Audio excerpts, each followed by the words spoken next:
মুস্তাকিম, অর্থাৎ আমাদেরকে আপনি ইলম দিন এবং সেই ইলম অনুযায়ী আমল করার তৌফিক দিন। as-সিরাত আল-মুস্তাকিম অর্থ হচ্ছে সুদৃঢ় এবং ভারসাম্যপূর্ণ পথে। সুদৃঢ় এবং ভারসাম্যপূর্ণ পথে আপনি আমাদেরকে চলার জন্য জ্ঞান দিন এবং সেই জ্ঞান অনুযায়ী আমল করার তৌফিক দিন।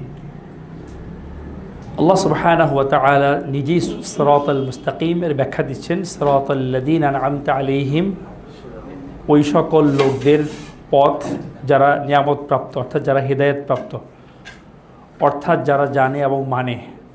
গায়রিল মাগদুবি আলাইহিম, ওই সকল লোকদের পথ নয় যারা জানে কিন্তু মানে না। ওয়ালাদ-দাল্লিন, এবং অবশ্যই সে সকল লোকদের পথ নয় যারা জানতেও চায় না, মানতেও চায় না। অর্থাৎ সূরা ফাতিহার ভিতরে শুরুতে আল্লাহর পরিচয়, আল্লাহওয়ালাদের পরিচয় এবং কারা আল্লাহওয়ালা নয় তাদের পরিচয় তুলে ধরা হয়েছে। অতএব আমরা এখানে একটা কমপ্লিট একটা জিনিস দেখতে পাচ্ছি। এরপর সূরা ফাতিহার পর সূরা বাকারা। তো সূরা বাকারার ভিতরে অনেক গুরুত্বপূর্ণ জিনিস আলোচনা হয়েছে। যেমন যদি আমরা বলি যালিকাল কিতাবু লা রাইবা ফীহি হুদাল লিল মুত্তাকিন, এই সূরার নাম সূরাতুল মুত্তাকিন হতে পারত। এই সূরার নাম সূরাতু আদম হতে পারত। আদম আলাইহিস সালাম বিশাল আলোচনা আছে এখানে, কিন্তু সূরার নাম সূরাতুল বাকারা কেন? আমরা এই ঘটনা সবাই কম বেশি জানি। বনী ইসরাঈলের যে ঘটনা, তারা একটা সাধারণ বিষয়কে মূসা আলাইহিস সালামকে জিজ্ঞেস করতে করতে কঠিন করে ফেলছে। অর্থাৎ মানে তাদের মধ্যে দিনের আদেশ, আল্লাহর আদেশগুলো বোঝার পরেও সেগুলোর মানার ক্ষেত্রে তাদের মধ্যে পূর্ণ আনুগত্য ছিল না। সাধারণ জিনিসটাকে তারা কোশ্চেন করে করে কঠিন করে ফেলেছে।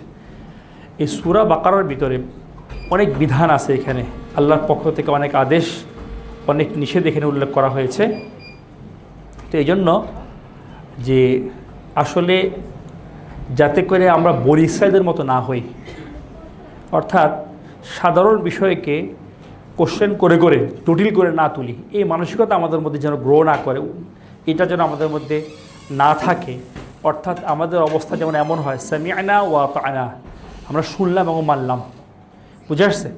এই জন্য সূরাতুল বাকারার নাম সূরা বাকারা করা হয়েছে। আমি আবারও বলছি যে এটা কোনো গরুর রচনা না, যে সূরাতুল বাকারাটা গরুর রচনা। এই সূরার নাম বাকারা করা হচ্ছে এই কারণে যে যাতে করে আমরা আল্লাহর আদেশগুলোকে শুনি এবং সেগুলোকে মানি।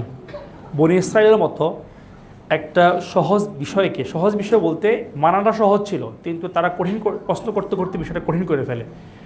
এই জন্য এই সূরার নাম সূরাতুল বাকারা, যাতে করে আমরা বনী ইসরাঈল এই বৈশিষ্ট্য আমাদের মধ্যে না আসে। সূরা বাকারার শুরুতে আল্লাহ সুবহানাহু ওয়া তাআলা আবারও হিদায়াতের কথা নিয়ে আসছেন। জি, ছোটরা আপনারা বসে যান, বসেন। হ্যাঁ জি,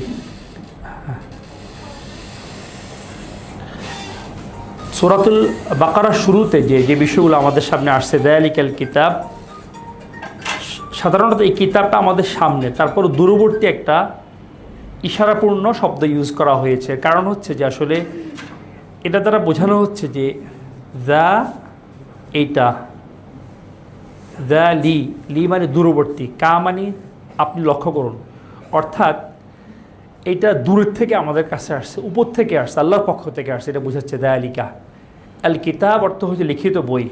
তাহলে এটা লৌহে মাহফুজে লিখিত একটা কিতাব, লা রাইবা ফীহি। এখানে একটু বোঝার আছে, এখানে দুইটা বিষয়। একটা হচ্ছে এই কিতাবটা আল্লাহর পক্ষ থেকে, এই ব্যাপারে সন্দেহ নেই। আবার বুঝেন, যালিকাল কিতাব, এই কিতাবটি আল্লাহর পক্ষ থেকে, এই ব্যাপারে কি নেই, কোনো সন্দেহ নেই। সন্দেহ কোন ব্যাপারে নেই? একটা হচ্ছে কালামুল্লাহ, আল্লাহর কথা, এই ব্যাপারে সন্দেহ নেই। আরেকটা বিষয় হচ্ছে লা রাইবা, কোনোই সন্দেহ নেই, ফীহি হুদাল লিল মুত্তাকিন, যে এর মধ্যে রয়েছে মুত্তাকিনদের জন্য হিদায়াত। বুঝে আসছে? দুইটা পার্ট কিন্তু। একটা বিশ্বাস হচ্ছে এটা কার কথা? আল্লাহর কথা। আর একটা বিশ্বাস হচ্ছে কি, এর মধ্যে মুমিনদের জন্য পূর্ণ হিদায়াত আছে। অর্থাৎ মুমিনদের জন্য একটা পূর্ণাঙ্গ, তাদের যে হিদায়াতের দুইটা দিক, একটা তাদের জন্য যে পূর্ণাঙ্গ যে চিন্তা চেতনার খোরাক সেটা আছে, এবং একটা কর্মপন্থা দেওয়া আছে, পূর্ণাঙ্গ কর্মপন্থা দেওয়া আছে। তাদের জন্য মুমিনদের জন্য। আর মুত্তাকিদের জন্য। মুত্তাকি কারা? মুত্তাকি হচ্ছে ইমতিসালু আওয়ামিরিল্লাহি ওয়া ইজতিনাবুন নাওয়াহিহি, যারা আল্লাহর আদেশগুলোকে বাস্তবায়ন করে জান্নাত লাভের আশায়, ওয়া ইজতিনাবুন নাওয়াহিহি, আল্লাহর পক্ষ থেকে যা নিষেধ করা হয়েছে সেগুলো দূরে থাকে জাহান্নামের শাস্তির ভয়ে। তাহলে আমরা প্রথম আয়াতে যে বিশ্বাসটা, দুইটা বিশ্বাস, এই কিতাব কার পক্ষ থেকে? আল্লাহর পক্ষ থেকে, এতে কোনো কি নেই, সন্দেহ নেই। আরেকটা বেশি সন্দেহ নেই, এই কিতাবের মধ্যে কি আছে? পূর্ণ হেদায়েত রয়েছে। কাদের জন্য? মুত্তাকিদের জন্য। পরবর্তী যে আয়াতগুলো, 3টা আয়াত, এই 3 আয়াতে মূলত মুত্তাকি কারা সেটা তুলে ধরা হচ্ছে। মুত্তাকি কারা সেটা কি তুলে ধরা হচ্ছে। তাহলে সূরা ফাতিহার মধ্যে হিদায়াত ছিল, কিন্তু কোন ফরম্যাটে? ইহদিনাস সিরাতাল মুস্তাকিম। আর এখানে হচ্ছে হুদাল্লিল মুত্তাকিন। এটা আসলে এই যে সূরা বাকারা, এই সূরা বাকারার শুরু ভাগটা আসলে এখানে 21 নম্বর আয়াত পর্যন্ত, 20 নম্বর, 3টা ভাগে বিভক্ত। কটা ভাগে বিভক্ত? 3টা। প্রথম 5 আয়াত কাদের সম্পর্কে? এই মুত্তাকিদের সম্পর্কে। এরপর 2 আয়াত কাফেরদের সম্পর্কে, বাকি আয়াতগুলো মুনাফিকদের সম্পর্কে। বুঝে আসছে? তো খেয়াল করে দেখেন, সূরা ফাতিহার শেষে কিন্তু 3 টাইপের লোকের কথা বলা হয়েছিল, যারা জানে এবং মানে। গায়রিল মাগদুবি আলাইহিম, যারা জানে কিন্তু মানে না। কারা? যেমন ইহুদিরা, মুনাফিকরা। বুঝে আসছে? ওয়ালাদ-দাল্লিন, যারা জানতেও চায় না, মানতেও চায় না, কাফিররা। ওখানে কিন্তু 3 গ্রুপের কথা বলা হচ্ছে, এখানেও 3 গ্রুপের কথা বলা হচ্ছে, একই গ্রুপ কিন্তু এখানে। বুঝে আসছে? এখানে যা সিরিয়ালটা আকপিস হয়েছে, ওখানে ছিল আনআমতা আলাইহিম, নিয়ামত প্রাপ্ত, হেদায়েত প্রাপ্ত। এরপরে ছিল ইহুদিদের কথা, অথবা যারা জানে কিন্তু মানে না, তাদের কথা। এরপরে ওয়ালাদ-দাল্লিন, যারা জানতেও চায় না, মানতেও চায় না। আর সূরা বাকারা শুরুতে কিন্তু একই কথা। বুঝে আসছে? অর্থাৎ ওখানে সংজ্ঞা দেওয়া হয়েছিল এই 3 প্রকার লোকের শাব্দিকভাবে।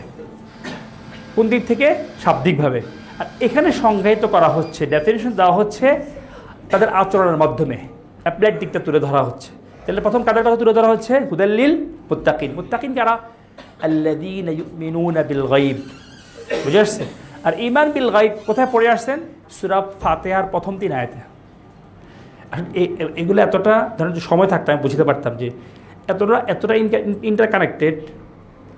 এই জন্য আসলে ধরেন যদি পুরো জিনিসটার ব্যাখ্যা না জানা থাকে, তাহলে মনে হবে খাপ ছাড়া কথাগুলা। বুঝে আসছে?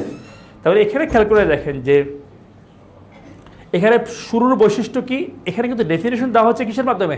কাজের মাধ্যমে। ওখানে ডেফিনেশন দেওয়া হয়েছে কিসের মাধ্যমে? এটা হচ্ছে থিওরিটিক্যাল, এটা ছিল থিওরিটিক্যাল ডেফিনেশন ছিল এটা, আনআমতা আলাইহিম। আর এটা হচ্ছে প্র্যাকটিক্যাল ব্যাখ্যা, আল্লাযীনা ইউমিনুনা বিল গায়ব ওয়া ইউকিমুনাস সালাহ। দ্বিতীয় কাজ কি? ইউকিমুনাস সালাহ। এটা সূরা ফাতিহার কথায় মিল আছে, ইয়াকা না'বুদু। বুঝে আসছে? ইয়াকা না'বুদু ওয়া মিম্মা রাযাকনাহুম ইউনফিকুন। এই আয়াতের অর্থ হচ্ছে এখানে যে আল্লাহ সুবহানাহু ওয়া তাআলা তাদেরকে যতটুকু আয় করার তৌফিক দিয়েছেন, তারা অতটুকু ব্যয় করে, বেশি ব্যয় করে না। খুব ভালো করে খেয়াল করেন, এখানে কিন্তু মুমিনদের প্রথম 3য় আয়াতে আল্লাযীনা ইউমিনুনা বিল গায়ব, তাদের সংজ্ঞা তুলে ধরা হয়েছে কিভাবে? একটা অ্যাপ্লাইড দিক থেকে তুলে ধরা হয়েছে। এখানে 3য় নম্বর কথা কি? ওয়া মিম্মা রাযাকনাহুম ইউনফিকুন, অর্থাৎ তারা তাদের যা আয়, এই ইনফাক শব্দটা হচ্ছে আসলে মুনাফিক বলে না, মুনাফিক, ইনফাক, নাফাক একই রুট থেকে শব্দটা আসছে। বুঝে আসছে? এটা হচ্ছে নাফাক হচ্ছে বা আনফাক হচ্ছে, টানেলকে নাফাক বলা হয়। টানেল কি বলা হয়? নাফাক। কারণ কি? তার 2 মুখ, এক দিক দিয়ে ঢুকে আরেক দিক দিয়ে বের হয়। বুঝে আসছে? এখান থেকে ইনফাক শব্দটা আসছে। অর্থাৎ আসলে ইনফাক শব্দের আয় এবং ব্যয়, আয় এবং কি ব্যয়, দুইটা বুঝায়। বুঝে আসছে? এই জন্য আসলে শেখ ভাই ওকে একটু হেল্প করেন, যাও তুমি যাও। আচ্ছা ঠিক আছে, বিশ্বাস করতেছি। তাহলে আয় এবং ব্যয়, তাহলে এখানে বোঝাচ্ছে রিজিক বলতে শুধু খাবার দাবার না। আপনার রিজিক বলতে আপনার হায়াত, আপনার ইলম, আপনার আমল, আপনার ক্ষমতা, সব কিছু রিজিক। তাহলে এখানে বলা হচ্ছে যে আসলে আরবিতে বাক্যটা সাধারণ বাক্য রীতি অনুযায়ী এরকম হতে পারতো যে ইউনফিকুনা মিম্মা রাযাকনাহুম, কিন্তু এখানে 8 পিস হয়েছে। এর মানে হচ্ছে যে তারা যা আয় করে এবং ব্যয় করে, তারা কখনো তাদেরকে আল্লাহ যে রিজিক দিয়েছেন, টাকা পয়সা, ক্ষমতা, সব দিক থেকে, ইলমের দিক থেকে, আমলের দিক থেকে তারা এক্সিট করে না সেটাকে। আপনি শুধু টাকার দিক থেকে চিন্তা করে দেখেন, যদি আপনি আপনার যা ইনকাম এটাকে এক্সিট না করেন, বেশি না করেন, অনেক শান্তি জীবনে দেখবেন।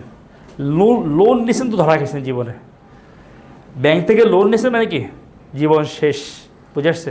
এক ব্যবসায়ী আমাদের স্টুডেন্ট বলতেছে যে গার্মেন্টসের ব্যবসা করে, ভালোই বড় ব্যবসায়ী, তো বলতেছে যে আমরা যখন ব্যাংক থেকে লোন নেই, ব্যাংক আসলে আমরা কাজ করি 5 দিন, কিন্তু ব্যাংক লোন কাটে 7 দিনের আসলে, ঠিক না? শুক্রবার শনিবার কিন্তু ব্যাংকের লোন কাটা বন্ধ থাকে না।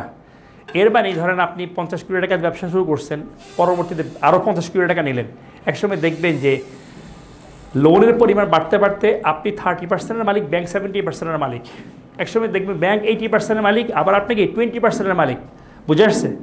আপনি মূলত দিনকে দিন ব্যাংকের আরও বড় দাস হয়ে যাচ্ছে, বড় এমপ্লয়ি হয়ে যাচ্ছে ব্যাংকের, বুঝে আসছে? আপনি খাটতেছেন বেশি, কিন্তু আসলে মালিকানা হচ্ছে কার? ব্যাংকের। খালাস, এগুলো আপনারা আমার কাছে ভালো বুঝবেন। আমি যেটা বোঝাতে চাচ্ছি সেটা হচ্ছে যে আয় এবং ব্যয়, এটা যদি আমরা এক্সিট না করি, যদি এটার মধ্যে সামঞ্জস্যতা রাখি, তাহলে আমাদের কি আসবে? আমাদের একটা জীবনে ভারসাম্যপূর্ণতা আসবে, এবং আমরা আসলে সত্যিকার মুমিন হতে পারবো। আল্লাহ আমাদেরকে তৌফিক দান করুন, আমিন। জাযাকুমুল্লাহ খাইর।